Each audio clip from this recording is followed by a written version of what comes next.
Hello everyone, welcome to An Abundance of Books. My name is Julia and today we're doing a recommendation video. I said recently that I wanted to start doing more of these, but in typical Julia fashion, I cannot just recommend books to you. I don't know if I like the glasses. Tell me if you like the glasses. So what I've decided to do is recommend books based on the game Mysterium. For those of you that don't know, Mysterium is sort of a Clue-like game where you try to solve a murder. The ghost gives you visions and you relate those to a person, place, or thing. I have a different version that's more compact, so this won't be the version you see in stores usually. But what I've decided to do is use these vision cards to recommend books to you. The vision cards look like this, just sort of absurdist art that you kind of have to figure out on your own. I will do a good job of seeing these when we're actually recommending. But yeah, take a look.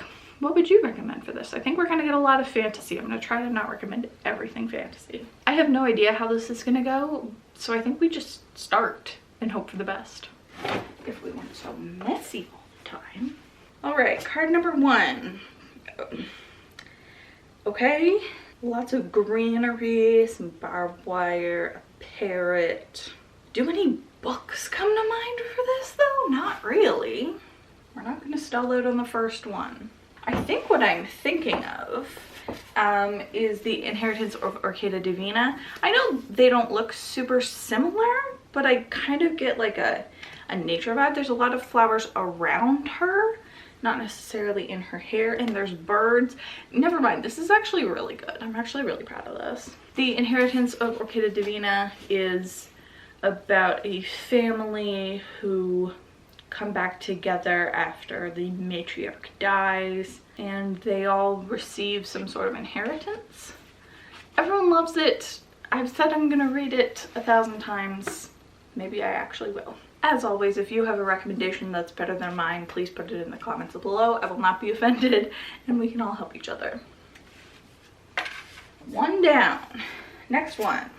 Bed and a teddy bear and a lot of wind. This is giving me sort of Wizard of Oz vibes, tornado, hiding, I don't know.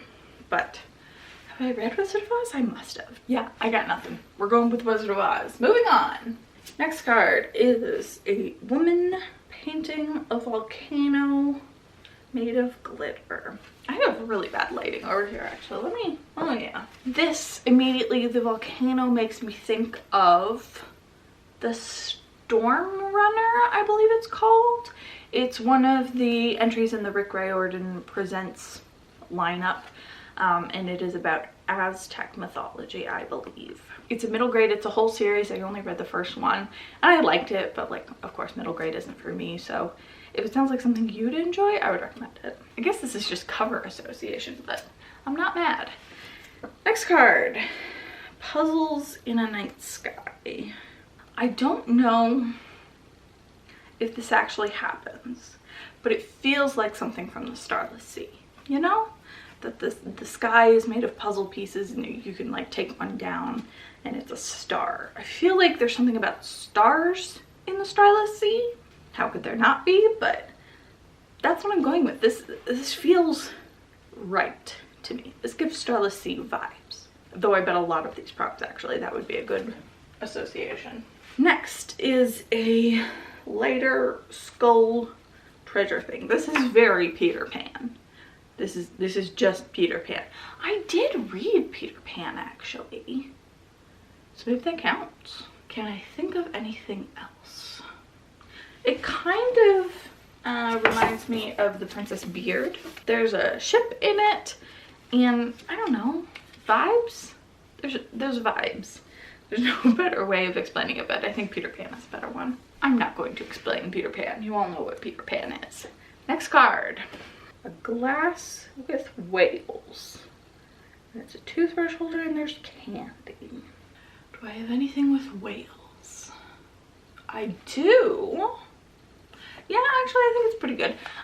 It's The Deep by River Solomon. This is a story about a race of mer people, and part of it involves them befriending the whales and learning to communicate with them And this kind of gives me the vibe. It's also got an environmental undertone to it, and the candy falling from the sky sort of makes me think of like pollution, garbage just flooding into the ocean. So yes. Do we like it? Yes. Next card is a lovely ballerina. There's really not much else in here. No, that's an umbrella. It looked like a pickaxe for a second. You know what book is about ballerinas? The Ballerinas by Kapelke-Dale. Have I read this? No. I think it's about a toxic friendship and like the competitive world of ballerina dancing. I think it's a flash between something that happened when they were in the ballet and then years later coming back together. The double-edged sword of ambition and passion, and the sublimated rage that so many women hold inside. Sounds good to me. I don't know how many of those we're gonna do. We're just gonna kind of keep going. Next card is a Tango Dancing, cello on fire chessboard. Naturally. What does this make you think of? Fire comes up a lot in these cards, and it feels like something you should be able to find something for, but all I can think of is little fires everywhere, and this doesn't give me little fires everywhere. I just did one about dancing too. Okay. I don't remember if this happens, but I'm pretty sure in Anna K by Jenny Lee, they go to a fancy party and it burns down. Did that happen? I'm not sure, but the sort of elegant nature that this card gives me, but it's all on fire, like that is Anna K.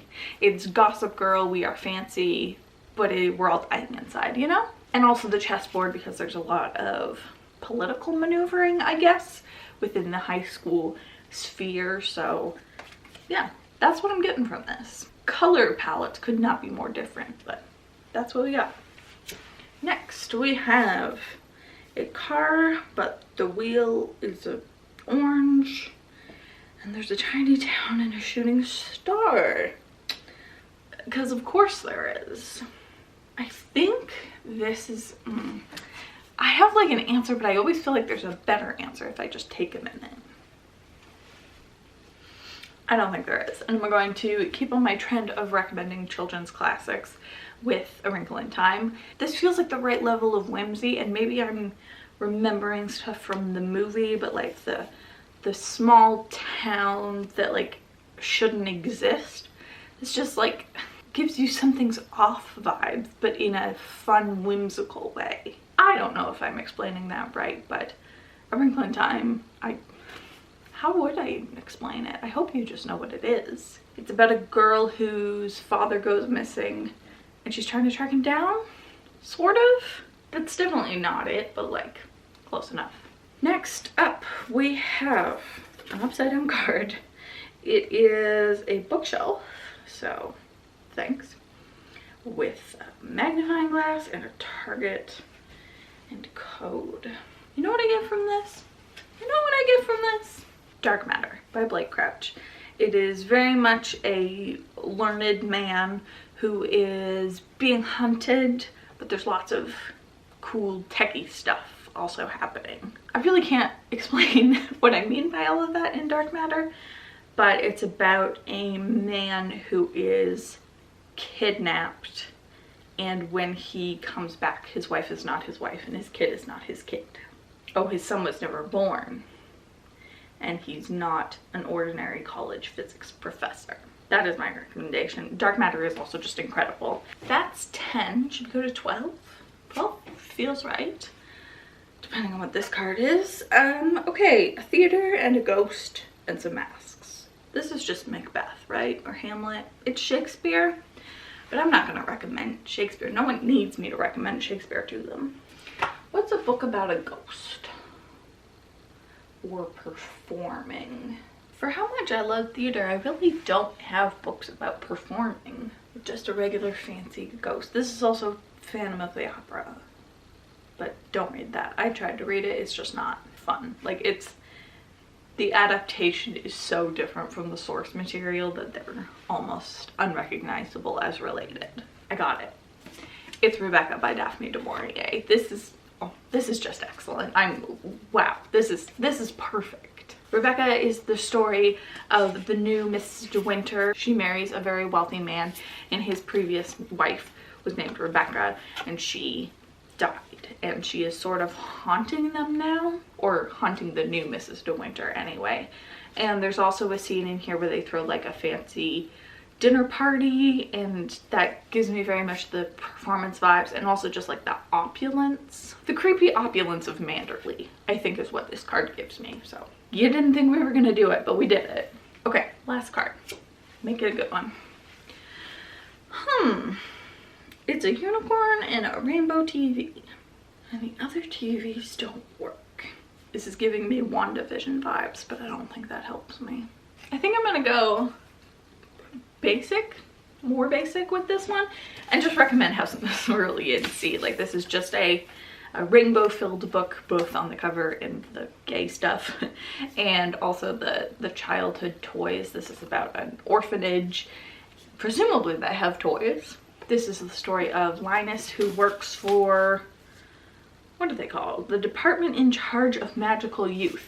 And he is sent one day to this orphanage that houses the most dangerous children. And he has to go and find out if they're being taken care of and following all the rules. And it's lovely and sweet, and everyone loves it. This is one, don't take my recommendation, take literally all of BookTube's recommendation. Okay, that's the end of my recommendations. That didn't go too badly. I feel like I could have done better, but I always feel like I could have done better. I hope that you enjoyed. I feel like I could bring this back as like a TBR game at some point, though it's hard, but you can also justify a lot of things if you talk enough. And also, I can't hear you. I can justify it to myself. That's all I need. Anyway, that's it for me. Thank you for joining me. I hope that you enjoyed, and I will see you very soon in another video. Bye.